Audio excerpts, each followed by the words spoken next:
Po robërt Allahut, Ramazani është afruar shumë dhe është te pragu i derës tonë. Pa dyshim se besimtari duhet të përgatitet me seriozitet për pritjen e këtij musafiri të bereqetshëm. Fillimisht duhet ta kuptojmë se një prej dhuntive më të mëdha të Allahut ndaj robit është që ja mundson arritjen e këtij muaji të bekuar. Prandaj duhet ta kemi parasysh madhështinë e kësaj begatie që Allahu na ka dhënë me agjerimin. Shumë njerëz privohen nga agjerimi, disa për shkak se vdesin para se ta arrijnë këtë muaj, disa për shkak të pamundësisë fizike, ndërsa disa për shkak të humbjes dhe shpërfilljes së tyre ndaj këtij adhurimi. Secili që mund të agjeroj, duhet ta falenderoj Zotin e tij për begatinë e agjerimit, që është shkak për faljen e mëkateve, shlyerjen e gabimeve dhe ngritjen e shkallëve në vendet e begatisë në afërsi të Zotit Bujar.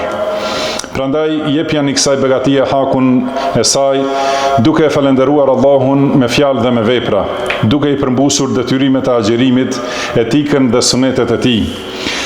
Këto janë ditë të numëruara që kalojnë shpejt, e dikush fiton dhe dikush humb. Nga Talha ibn Ubaidillah radhiyallahu anhu transmetohet se dy veta nga fisi Beli erdhën tek i dërguari Allahut sallallahu alaihi wasallam dhe e pranuan Islamin në të njëjtën kohë. Njëri prej tyre ishte më i përkushtuar në adhurime se tjetri. Më i përkushtuari doli në luftë dhe ra shahid, ndërsa tjetri jetoi pas tij edhe një vit dhe pastaj vdiq. Talha thot, e pas në ëndër sigurisha te dera e xhenetit dhe i pas të dy. Doli dikush nga xheneti dhe i dha leje të hynte atij që vdiq më vonë. Pastaj doli përsëri dhe i dha leje të hynte atij që kishte rënë shahid. Pastaj u kthye tek unë dhe më tha, kthehu sepse ende nuk ka ardhur koha jote.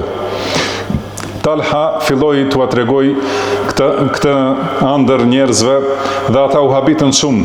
Kjo arriti tek i dërguari Allahut sallallahu alaihi wasallam dhe ata ja treguan ngjarjen. Ai sallallahu alaihi wasallam tha, për çfarë po habiteni? Ata thanë, o i dërguari Allahut, ky ishte më i përkushtuar nga të dy dhe ra shahid, ndërsa tjetri hyri në xhenet para tij. Profeti sallallahu alaihi wasallam tha, a nuk jetoi ky pas tij edhe një vit? Thanë po. Ai tha, dhe e arriti Ramazanin, agjeroi dhe fali kaq e kaq sejdë gjatë vitit. Thanë po. Atëherë i dërguari Allahut sallallahu alaihi wasallam tha, atëherë dallimi mes tyre është më i madh se dallimi mes qiellit dhe tokës. Transmeton Ibn Majah dhe Albani thot sahih.